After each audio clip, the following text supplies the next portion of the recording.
अरे रश्मि, कैसी हो तुम? अरे हाँ, मैं ठीक हूँ दीदी। और आप बताइए, आप कैसे हो? दीदी, मैं दोपहर को आई थी आपके घर पर, आप मुझे मिले नहीं। चाची जी ने बोला कि आप मार्केट गए हो। हाँ रश्मि, मैं मार्केट गई थी। मैंने आज करवा चौथ की शॉपिंग कर ली। क्यों रश्मि, तुमने नहीं की अभी? अच्छा दीदी। नहीं दीदी, मैंने तो नहीं की अभी। करेगी भी कहाँ से? शॉपिंग के लिए पैसे चाहिए होते हैं। क्या हुआ दीदी, आप कुछ कह रहे हो क्या? अरे नहीं नहीं, कुछ नहीं। चलो, तुमने शॉपिंग नहीं की तो कोई बात नहीं, मैंने शॉपिंग की है। चलो तुम्हें दिखाती हूँ मैंने क्या क्या लिया है। अरे नहीं दीदी, मैं तो आपके घर नहीं जा रही। आज दोपहर को भी चाची जी फालतू में इतना गुस्सा कर रही थी मेरे पास। मैं तो नहीं जाऊंगी अब आपके घर। अरे रश्मि, अभी वो घर पर नहीं है मम्मी जी। चलो मैं तुम्हें दिखाती हूँ। ना बाबा ना। दीदी, मुझे आपकी सास से बहुत डर लगता है। अरे दीदी, अगर उन्हें पता चल गया ना मैं आपसे मिलने फिर से आई हूँ, तो फालतू में मुझे और मार मुर देंगी वो। अरे रश्मि, सास वो मेरी है, डर तुझे लगता है? चल आजा, अब नाटक मत कर। वैसे दीदी, आपकी सास गई कहाँ पर है? अरे तुझे पता नहीं है, मेरी ननद का घर यहाँ पास में ही है। बस और कहाँ जाएंगी, अपनी बेटी के पास। बहू से ज्यादा बेटी के पास मन लगता है उनका। अच्छा।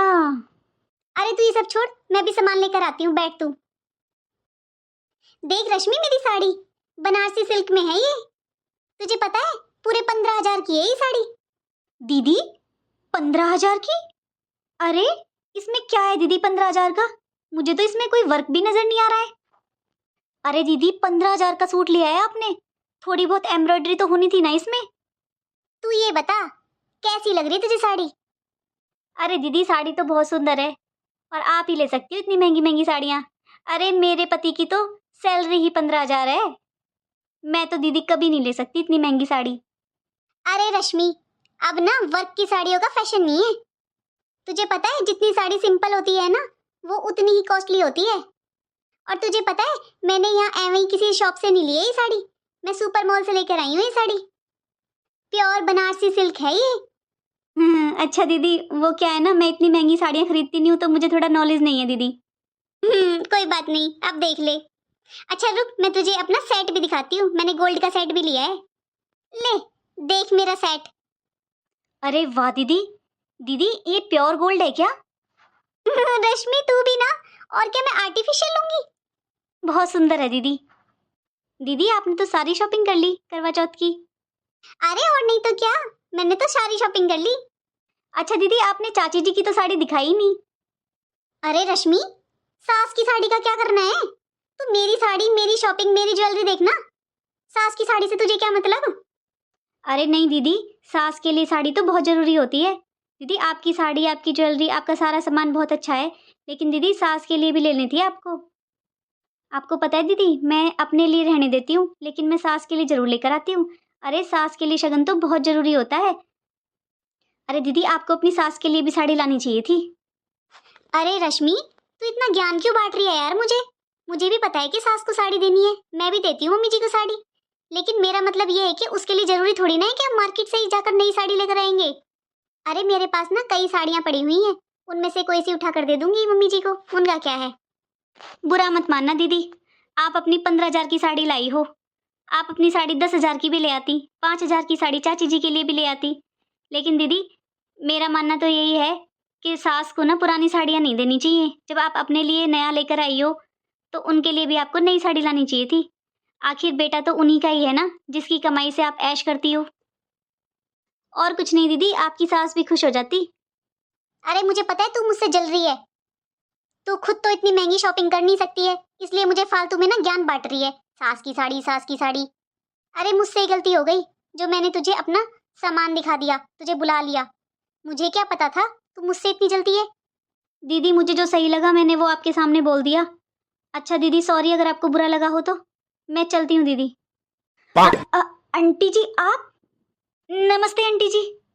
अरे बस बस, हो गई नमस्ते। जा अब, आज तुझे छोड़ रही हूँ, क्योंकि आज तूने मेरी बहू को ढंग की बात बताई है।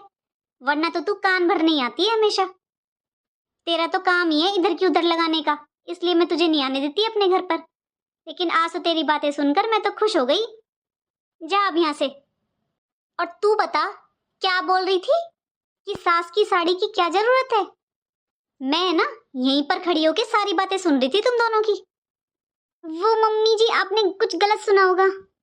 तू बकवास मत कर और ये बता मेरी साड़ी कहाँ है? क्यों नहीं लेकर आई मेरी साड़ी?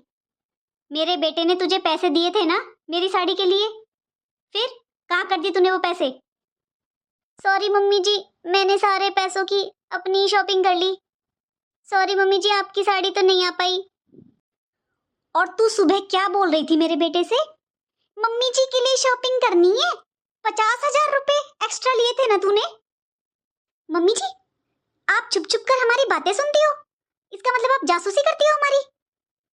अरे मुझे पता है ना कितनी नालायक बहू है मेरी, तो तेरी जैसी की तो जासूसी करनी पड़ती है। अब यहाँ खड़ी होकर हूँ मत कर, ऐसे तेरे ऐसे करने से काम नहीं चल जाएगा। जा, अभी तू जो अपने घर गई थी और तेरे मायके से जो तुझे साड़ी मिली थी ना, उसे उठा कर ला, जा। जी मम्मी जी। अरे ऐसे कैसे नहीं देगी सास को साड़ी? मम्मी जी लीजिए, यही साड़ी दी थी मेरी मम्मी ने मेरे लिए। अरे तेरे लिए भेजा है तो क्या हुआ, इसको मैं तैयार करवा लूंगी। मुझे भी तो व्रत करना ही है ना, मैं भी तो नई साड़ी पहनूंगी। लेकिन मम्मी जी ये मेरी है, मम्मी ने मेरे लिए भेजी थी। अरे तेरी है तो क्या हो गया? अरे जब तूने अपने लिए 2.5-3 लाख की शॉपिंग की थी तो तू मेरे लिए भी एक साड़ी ला सकती थी ना, तो फिर मैं तेरी साड़ी को क्यों लेती? बेटा कमाई तो मेरे बेटे की ही थी ना। एक बात बता, मेरे बेटे की कमाई तो मेरा इतना भी हक नहीं बनता कि मैं एक करवा चौथ पे तुझसे नई साड़ी ले लूं? अरे तू अपने लिए 2.5-3 लाख की शॉपिंग कर कर आई है, 15,000 की साड़ी लाई है। अरे बहू तू मेरे लिए 2,000 की कोई साड़ी ले आती। अरे बहू मुझे नहीं चाहिए तेरी ये साड़ी, तेरे मायके से आई है, तेरी मम्मी ने तुझे दी है, ले तू रख इसको, अपने लिए तैयार कराना। लेकिन मैं तो बस तुझे ये बताना चाहती हूँ, मेरे बेटे की कमाई में से तू 2,000 रुपये भी मेरे लिए नहीं निकाल सकती है।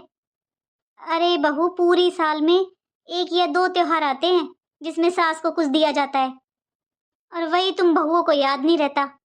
सॉरी मम्मी जी, मैं आगे से कभी ऐसी गलती नहीं करूंगी। गलती नहीं करूंगी? अरे बेटा ये गलतियां नहीं होती हैं, ये तो सोच की बात होती है अपनी अपनी। सॉरी मम्मी जी, सच में आइंदा कभी ऐसा नहीं होगा, प्लीज इस बार माफ कर दीजिए मुझे। अरे अब ऐसे मुंह मत बना अपना।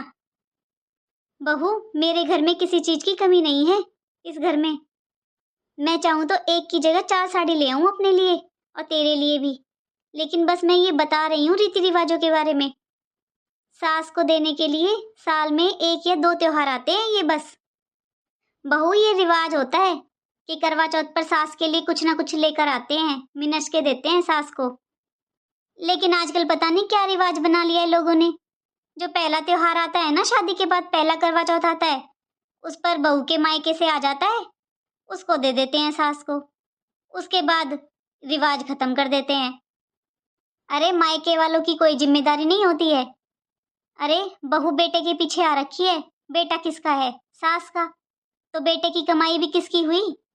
उस पर सास का कोई अधिकार नहीं होता क्या? शादी के बाद बीवी का ही पूरा अधिकार होता है। अरे ये कौन सा रिवाज है कि बहू के मायके से ही आएंगे सारे त्योहार तभी सास को कुछ दिया जाएगा? बेटा जब तुम अपने लिए इतनी शॉपिंग करती हो बेटे की कमाई में से, तो थोड़ी बहुत उसकी माँ को भी 200-400 रुपए दे दिया करो। अरे कोई भी सास 200-400 की भूखी नहीं होती मेरे हिसाब से बेटा, प्यार की भूखी होती है, और थोड़ा मान सम्मान, और ये जो त्योहार है ना ये बनाए हैं।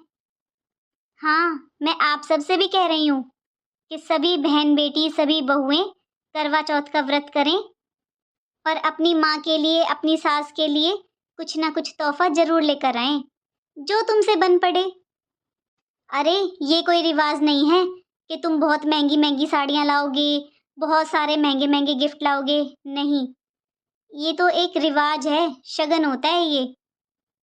तुम अपनी श्रद्धा के अनुसार जो तुमसे हो सकता है, कम ज्यादा सस्ता महंगा जो तुम्हारे पास है, अपनी पूरी श्रद्धा के साथ, लेकिन बस इस विश्वास से कि तुम अपनी सास को खुश करना चाहते हो, उनका आशीर्वाद लेना चाहते हो, उनके लिए जरूर कुछ ना कुछ लाएं। आखिर जो तुम्हारा पति है, जिसके लिए तुम व्रत करोगी, जो तुम्हारा सुहाग है, वो होता तो सास का ही बेटा है ना। हमारी ये स्टोरी पूरी देखने के लिए धन्यवाद, और आपको हमारी ये छोटी सी स्टोरी कैसी लगी प्लीज़ कमेंट कर कर ज़रूर बताएं। अगर अच्छी लगी हो तो शेयर भी करना। अगर आपको हमारी स्टोरी अच्छी लगी है और आप आगे भी ऐसी ही स्टोरी देखना चाहते हैं तो प्लीज़ हमारे चैनल को सब्सक्राइब कीजिए। चलो दोस्तों, फिर मिलेंगे आपसे एक नई कहानी में।